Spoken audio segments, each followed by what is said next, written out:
Before you book your next Airbnb or Vrbo, read the cancellation policy. Consumer investigator Jaclyn Allen joins us now. And at the top of the hour, we heard from a family who learned this the hard way. They did. You know, the good news is that Airbnb gave them a refund as a courtesy, but their story is that they booked an Airbnb by the mistake, the wrong listing, canceled almost immediately, but they were still charged almost $1,000. So it was a very expensive mistake. Fortunately, they did get a refund. All right, so what exactly should we be looking for when we're booking these things online? Mainly be aware of cancellation policies. They can be so different from site to site. Now, Airbnb leaves it almost entirely up to the host.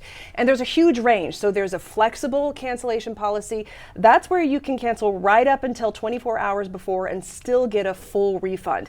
There's also a super strict policy. That means you have to cancel up to 60 days before and you still only get a 50% refund. Now, in the case of the family we profiled, that host policy did not allow refunds at all. It just said at the very bottom of the listing, this is non-refundable. Okay, so there is an exception in California for Airbnb. They have some stricter protections. Yeah, Airbnb has to make a specific exemption for people who live in California or booking in California.